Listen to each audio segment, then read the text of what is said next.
Hello बच्चों, स्वागत है आप सभी लोगों का आज की नई क्लास में। आज हम लोग कक्षा 10 हिंदी माध्यम की गणित का पहला भाग और पहला पार्ट वास्तविक संख्या रियल नंबर का ये तीसरा वीडियो है। अगर आपने पहले के वीडियोस नहीं देखे तो आप चैनल पर जाके हमारे वीडियोस देख सकते हैं। तो ये हमारा थर्ड वीडियो है। पहले वीडियो में हम लोगों ने न्यूक्लिड विभाजन विद, दूसरे वीडियो में हम लोग अंकगणित की आधारभूत प्रमेय, ये दोनों चीज़ें हम लोग पढ़ चुके हैं। तीसरे वीडियो में हम लोग पढ़ेंगे अपरिमेय संख्याओं के बारे में। अपरिमेय संख्याएं होती क्या है, उसका पुनर्भ्रमण। तो सबसे पहले हम बात करते हैं अपरिमेय संख्याओं के बारे में। तो यहाँ पे अपरिमेय संख्याओं से पहले आप लोग एक बात जान लीजिए कि परिमेय संख्या क्या होती हैं। परिमेय संख्या किसे कहते हैं भैया?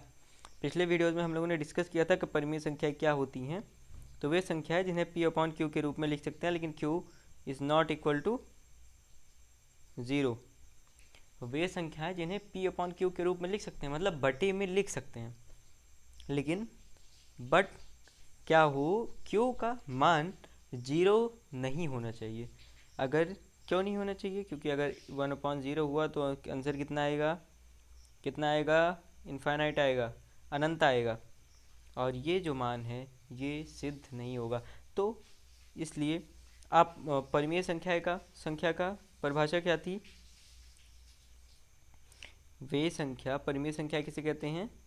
वे संख्याओं जिन्हें पी अपॉन क्यू के रूप में लिखा जा सकता है, वे हमारी हो गई परिमेय संख्या है। लेकिन क्यू बराबर ज़ीरो ना हो, Q is not equal to zero, Q बराबर ज़ीरो ना हो। अब यहाँ बात हो रही है अपरिमेय संख्याओं की। तो अपरिमेय संख्याएं क्या होती हैं भैया? तो वे संख्याएं जिन्हें हम पी अपॉन क्यू के रूप में नहीं लिख सकते हैं। परिमेय संख्या क्या थी? देखो, परिमेय संख्या क्या थी? जिन्हें हम पी अपॉन क्यू के रूप में लिख सकते थे। लेकिन यहाँ पे अपरिमेय संख्या क्या होगी? अपरिमेय संख्या क्या होगी जिसे हम पी अपॉन क्यू के रूप में नहीं लिख सकते हैं भैया? तो ये हमारी हो जाएगी पी न, ये हम इसको नहीं लिख सकते पी अपॉन क्यू के रूप में, ये हमारी हो जाएगी अपरिमेय संख्याएं। अब भैया हम लोग बात करते हैं कि अपरिमेय संख्याओं के उदाहरण क्या हो सकते हैं। तो जैसा कि आप लोग यहाँ पे देख सकते हैं कि √2, √3, √5 और √q अपरिमेय संख्याएं हैं। तो भैया अब हम लोग इसको सिद्ध करते हैं। कैसे हैं? मतलब ये तो वही बात होगी कि कोई बोल रहा है कि भैया कुएं में पानी है, आपको दिख रहा है कि वहाँ पानी है, लेकिन वो बोल रहा है नहीं कुएं में पानी नहीं है। तो हम मान कैसे ले उसमें पानी है नहीं? तो इसको क्या करेगा? वो बताएगा, सिद्ध करेगा। तो वहीं पे हम लोग क्या करने वाले हैं? आप सिद्ध करने वाले हैं। तो चलते हैं बच्चा, चलते हैं भैया अगली अपने चैप्टर पे, सॉरी अपने पेज पे। तो यहाँ पे हम लोगों को क्या दिया गया है? यहाँ पे हम लोगों को एक प्रमेय दी गई है।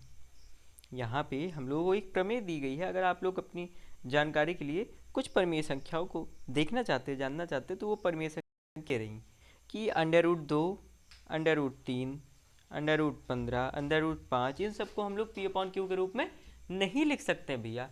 इसे आप पी अपॉन क्यू के रूप में नहीं लिख सकते हैं। जैसे जैसे रुकिए, मैं अभी आपको बताता हूँ। जैसे यहाँ पे 2 है, ठीक है, मान लो कोई संख्या हमने ले ली और वो 2 है, या ऐसे ऐसे नहीं मानते, चलो अच्छे तरीके से मानते कि मान लिया हम लोगों ने कि P=2, मतलब P बराबर क्या है? 2 है।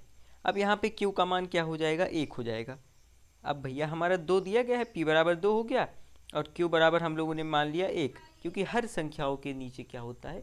एक क्या होता है? लगा हुआ होता है, उससे कोई भी डिफरेंस नहीं होने वाला, कोई भी अंतर नहीं पड़ेगा। तो इसे हम क्या पी अपॉन क्यू के रूप में लिख सकते हैं? मतलब अगर पी अपॉन क्यू का मतलब क्या हो गया? ये हो गया भैया 2/1, 2/1। ये हमारा पी अपॉन क्यू के रूप में हो गया P/Q के रूप में। तो ये हमारी परिमेय संख्या है, इसे हम कहते हैं परिमेय संख्याएं।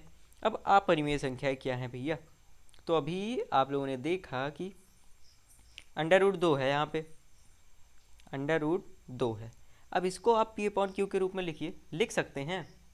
नहीं लिख सकते, नहीं लिख सकते ना। अगर लिखोगे तब √2 आने वाला है? नहीं आएगा। कुछ लोग इसमें ऐसा भी कर रहे होंगे कि भैया इसको √2/1, ना भैया ना, नहीं कर सकते, नहीं कर सकते। क्यों नहीं करेंगे, अभी हम लोग देखते हैं। आगे आप चलते जाइए, आप लोगों के एक एक डाउट यहाँ पे सॉल्व होते जाएंगे। और जो भी आप लोगों के दिमाग में डाउट आते हैं, हमारा लाइव सेशन तो होता नहीं है, लेकिन हम लोग ये सोचते हैं कि आपके डाउट्स जो होते हैं उनको सॉल्व करने की कोशिश की जाए। तो भैया यहाँ पे क्या है, प्रमेय में क्या है, ये प्रमेय आपके लिए इम्पॉर्टेंट साबित हो सकती है, क्योंकि ये प्रमेय आपको कहीं भी नहीं, मतलब अगर आप देखा जाए तो आपको कहीं भी इसका मेन इंपॉर्टेंट नहीं है। आपको ये नहीं बोला जाएगा वहाँ पे 10th के बोर्ड एग्जाम में कि आप क्या करिए, भैया आप कक्षा 10 के विद्यार्थी, आप बोर्ड दे रहे हैं तो आप भी आपको प्रमेय लिख डालिए, ऐसा कुछ नहीं होने वाला। ये प्रमेय ये बताती है कि आपको क्वेश्चंस, जो आपके सवाल हैं वो किस तरीके लगेंगे, और सवाल की, जिसे कहते हैं ना, इसकी जो औकात क्या है, ठीक है, सवाल लग कैसे सकता है, सवाल बना कैसे है। क्योंकि अगर आप किसी की बनावट को समझ जाते हैं तब उसको तोड़ना बहुत आसान होता है। तो चलिए शुरू करते हैं। तो यहाँ पे क्या हुआ है, यहाँ पे कह रहा है कि मान लीजिए, यहाँ पे क्या किया इन्होंने, माना है p एक अभाज्य संख्या है, ठीक है। यदि p कॉमा ए स्क्वायर को विभाजित करती है, ठीक है, मतलब p एक अभाज्य संख्या है जो ए स्क्वायर को विभाजित करती है, ठीक। अब तो p कॉमा ए को भी विभाजित करेगी। भैया बिल्कुल सही बात है, बिल्कुल सही बात है। कैसे है, अगर अगर देखो, आप इधर देखो, अगर कोई भी संख्या है, ठीक, और मान लो कोई भी संख्या 2 है, ठीक है, तो यहाँ पे p बराबर 2 हो गया। इसको आप समझते चलिए, इसको हम लोग ऐसे समझते हैं, इस प्रमेय को हम लोग, ये p है और ये विभाजित कर रही है किसको, ए स्क्वायर को, ठीक है। इतना क्लियर है भैया। चलो चलो, मतलब क्या हुआ, अब यहाँ पे हम लोग देखो क्या करते हैं।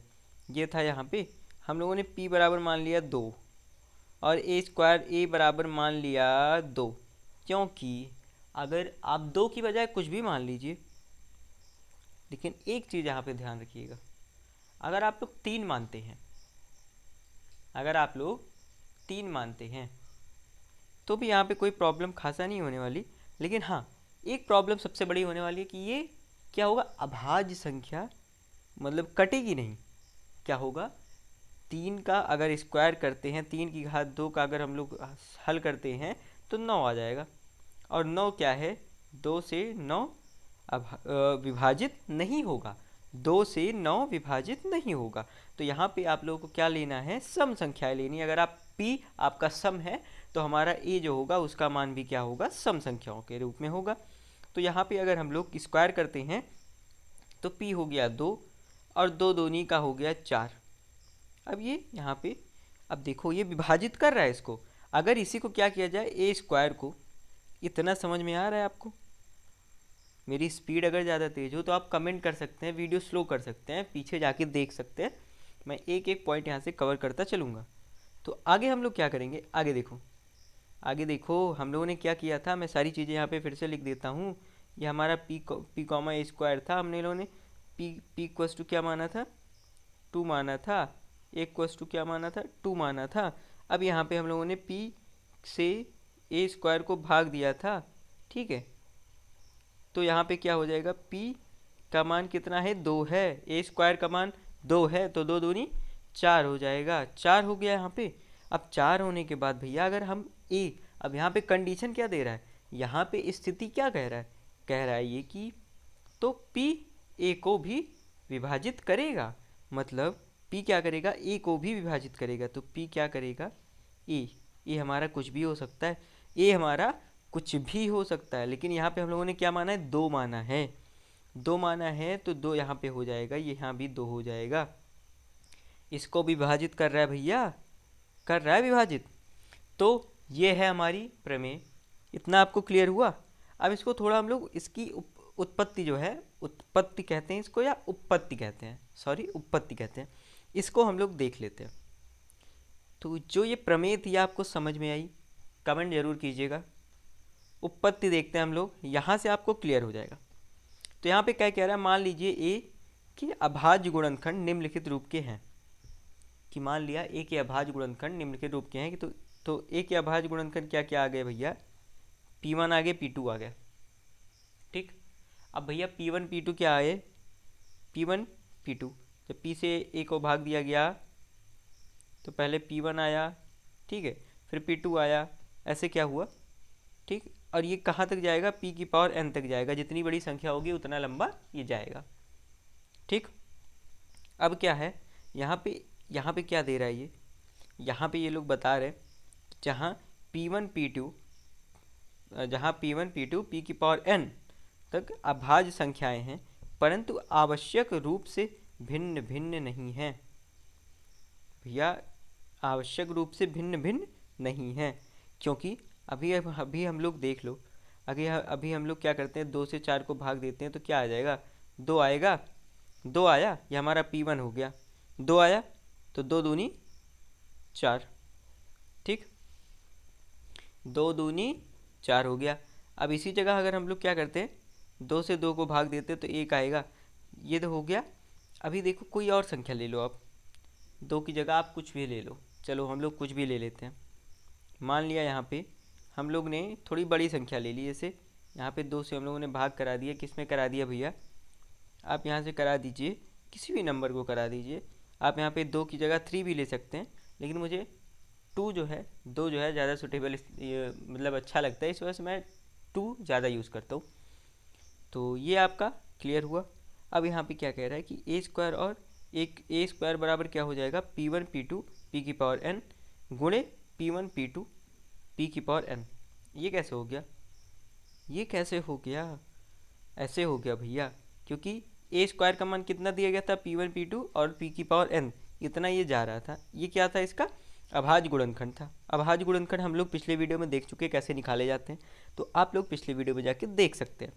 यहाँ पे अभाज्य गुणनखंड हमारे निकला है। अब भैया ए स्क्वायर का मतलब क्या हो गया, किसी भी घात का घात 2, मतलब उसकी एक घात गुणे उसकी एक घात, तो ये 2 घातें जुड़ के क्या हो जाएंगी, एक ही घात 2 हो जाएंगी, क्योंकि गुणे में घातें जुड़ती हैं।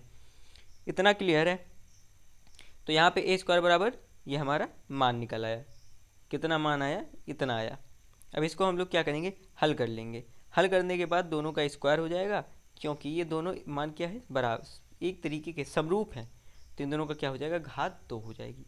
अब यहाँ पे आप देखिए कि ए स्क्वायर बराबर P1 स्क्वायर P2 स्क्वायर और P की पावर n स्क्वायर, मतलब जितना था उतना निकल आया। अब इसको हम लोग समझते हैं थोड़ा किताबों की लैंग्वेज में और थोड़ा अपनी लैंग्वेज में। यहाँ पे ये कह रहा है कि अब हमें दिया है कि, अब इसने क्या दिया कि P कॉमा ए स्क्वायर को विभाजित करती है, इसलिए अंकगणित के आधारभूत प्रमेय के अनुसार P ए स्क्वायर का एक अभाज्य गुणनखंड है। अब भैया अंकगणित की आधारभूत प्रमेय क्या कहती है, ये आपको पिछले वीडियो में जाके देखना चाहिए, वहाँ पे आपको अच्छे से समझ में आएगा, ठीक है। अब क्या कहता है, परंतु अंकगणित की आधारभूत प्रमेय की अद्वैतता के गुण का प्रयोग करने पर हम पाते हैं कि ए स्क्वायर के अभाज्य गुणनखंड केवल P1 P2 और P की पावर n है। भैया अब एक बात बताइए, इसकी यहाँ पे आप कुछ बच्चों को दिक्कत हुई होगी कि इसका इतना ही क्यों आया भैया, ठीक, चलो कोई बात नहीं, मैं आपको बता देता हूँ।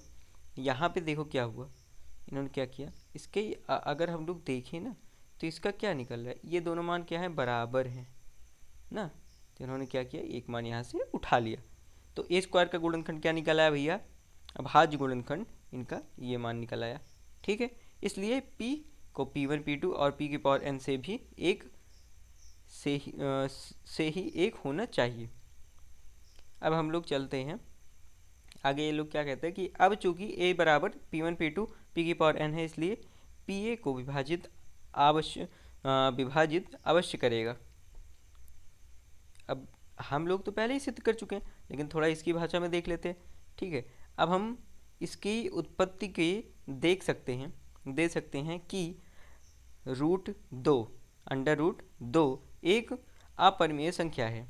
यह उत्पत्ति उस तकनीक पर आधारित है जिसे विरोधोक्ति द्वारा उपपत्ति कहते हैं। अब आगे हम लोग देखने वाले हैं कि √2 की अपरिमेय संख्या क्यों कहते हैं, मतलब इसको सिद्ध करेंगे कि √2 √5 जो भी हमारी संख्या है, इनको अपरिमेय संख्या क्यों कहते हैं। मिलते हैं बच्चों अगली वीडियो में, तब तक के लिए जय हिंद। क्योंकि वीडियो जो है वो ज़्यादा लंबी हो जाती है और आप लोग इंटरेस्ट कम लेते हैं।